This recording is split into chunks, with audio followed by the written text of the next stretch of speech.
So my question is, why do Indians use their first chunk of money to invest in real estate? Whether they're renting it, living in it, reselling it, where is that mindset coming from? I think it's coming from a old mindset of security. Ki I have a asset I can touch. You can barely touch a share these days. It's all digital now, right? And also you feel you have some control over it, Okay. which is actually not true because anything can happen. I just told you how you cannot have control over it. Whereas in the market, someone else has control over that company. So I think these are certain old beliefs in our system carried on through our genes and generations and parents. And I feel like in our company, because you're so breathing markets and breathing mutual funds every day, I don't think many people do that. They'll buy a house to live in, but fewer But people not are to buying invest. to invest in it. Fewer. I'm not saying no one does it. Like Dubai has seen some phenomenal returns on real estate. People have really doubled and tripled their money in the span of very few years. Yes. And I don't know if that opportunity was there in the markets. What do you feel about that? Well, that is an exception. Okay. It's not the rule. And it's great if you make money like that. You flip it and you get money. Remember, you'll have to pay tax on it. But here in Dubai, obviously, the rules are better. So in India, though, I don't know where people have had that kind of crazy run up. And also, is it easy to sell baby in Dubai? Is it that easy to flip and sell and rebuy and everything in India? So it's important to know where you are. And like you can take I know the London real estate market or the New York real estate market hasn't moved much. It And some hasn't, of it yeah. has even gone down. So over 10 years, I'm talking about. And so it's different for different jurisdictions and different for different geographies, even within India. No, absolutely. That's true. So when we talk about sort of investing your money in real estate versus investing in the markets, do you see any sort of benefits? I mean, do you have any real estate investments? So, of course, I have real estate in my name, but I don't look at it really as an investment. So you look at it as security. I I have it. I mean, we own the house we live in. Okay. I have a family home that I've just had for a while. And then we have land and other, I would say, holiday homes, but we use them that are just been given through the generations. In fact, there's one house that I went to, we don't visit often enough, but went and there was a mosaic and it said 1889.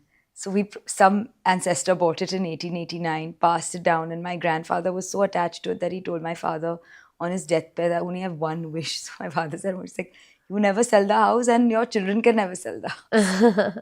So imagine that's the sort of thing. So there's emotional, sentiment value, reason you're attached to things. But we have issues. You'll have squatters. We have to constantly look out for land that no one is coming in. So you have a lot of those sort of issues. But just having real estate to rent and collect, rental income from, not really. Okay, interesting. What about you and your portfolio? Are you risk averse? Is your risk profile high? Has Gajendra, I know as a friend in common, done that for you? Where do you stand? So my first investment was real estate, like I mentioned, and ever since then I've been investing heavily in the markets. Recently made another real estate investment in Dubai, which is actually our home for our family. So that's something that we're going to be living in. But sorry, so my first investment was real estate. Then I actually started investing in the markets in India. And I actually love the discipline that brought into my life. So that is something that I really double down on, which is investing in the Indian markets. Around that time, a few years ago, I also bought another apartment here in Dubai, which then I was able to sell and now buy another one, which is going to be the home for the family. So I've kind of seen, like, I wrote the wave of the Dubai real estate boom in a fairly small way, but I did. So I actually did see that. But at the same time, I feel like markets bring discipline. SIPs bring discipline, they bring consistency, and I am a sucker for consistency. Like, for the very foundation of my life is based on the fundamental of consistency. So it's something that I really swear by, and I know the benefits that consistency can reap. So I'm very, very, very committed to my SIPs, come hail, come storm. That is something that I am just so committed to. And which is why I love doing these episodes on the topic of wealth, because I would love for others to be inspired and feel the kind of security and freedom I feel because of actually just activating sort of my financial independence. So I think it's also just discipline. Yeah. It's huge discipline, and I'm really happy to hear this. And I have other girlfriends too. The reason I've started something called Winvestor back in 2010, Okay. because I had, and it's the Wise Woman Investor, I had a lot of my friends that came to me, singles. Oh, my bank is telling me now to invest in your top 100 fund. Now my bank is telling me this. Now my bank is telling me invest in this HDFC fund. What do I do? What do I do? I said, listen, you need to get a financial advisor. I helped. This is my closest friend. I helped her get the advisor. And she said it's changed her life. And now she's, in the art world, but she's amazing because you talk to her, she talks about liquid funds, arbitrage funds, this, that. Of course, why would you leave anything in the bank? And she still tells me, I don't know anything about investing. My advisor does everything.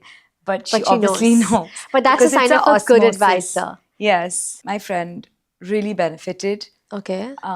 from her advisor. And then I had another cousin, who'd gotten divorced, and then she didn't know what to do with the alimony, so I helped her out. And then I realized that, hey, I need to help more women out, but I need to do this at scale. So I said, I need to talk about it. So for the last 15 years, I've been doing podcasts, talking to people, interviews, to spread the word on why women need to manage their own investments. They should not take, depend rather on their husbands, their fathers, their brothers, which is what is happening. I completely agree, because I actually think women are far better investors than men, and I can actually say this. But I genuinely feel that, because I think when women make up their mind about something, nothing can shake them. And if you're anyways making up your mind about the million opinions that women have, you might as well activate it in an industry like this, in which you can kind of get so much out of. Absolutely. And it's so important that I felt that we need to start a movement. 15 years ago, everyone came to me about, let's do an interview on Next Gen. I said, what's that? And they would be like, no, on your journey. I said, and I was much younger. I said, what journey have I had? So I said, you all should start talking about why women should invest, and I'll talk about that. But I don't want to talk about me. I was young. What have I done? Yeah.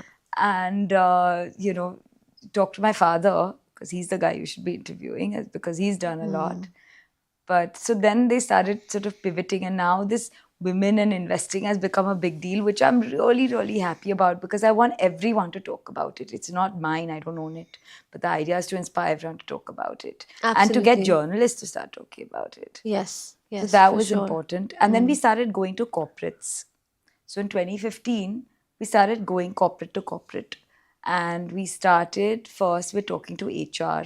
Remember, HR first asked me, so how much will you charge? And I'm like, we don't charge anything, because SEBI mandates us to do investor education. We took up women as investor education. Okay. And I said, we'll go to corporates because they actually earn their money. We started going to large tech companies, because they employed the largest number of people, and obviously women. And we started going one by one, campus by campus. And HR was first reluctant, but they saw the number of people that would just flock to these meetings and sessions we had. And then the men started knocking on the door. And I thought this would happen, but it happened in the very first session. Why aren't we invited? That's not fair. So we started doing co-ed sessions as well. And I started training girls in my organization to go out and do this. And we were very particular on the content being very good, on the delivery being very good. They had to be trained. They had to go through major training before they went in front. And we just started it. And now it's on for over 10 years. We've gone to over 300 corporations. And they keep inviting us back and back and back because you have new and new and new recruits. Absolutely. And it's co-ed. And I can tell you another thing is that we think it's only women. You know, women feel, oh, I don't know anything. Men know everything. Then why would men be coming to my session? Everyone can be a beginner. That's why we had those 3 things in that learning videos of mine where you say you're a beginner, intermediate, or you're advanced. Even men are beginners. And they think they know everything, but you know, they also need education. So we are the same. We are no less. Our interest is not there. I'm urging everyone to get interested because you should be and you have to be, because you don't want to be helpless when you're old and eventually you have to manage your own money. Fidelity said there's a 90% probability at some point in life you'll be managing your money on your own because women outlive men, just statistically. Yes, that is so true. And don't give the reins to someone else. Control them, you'll feel more secure. So I tell people.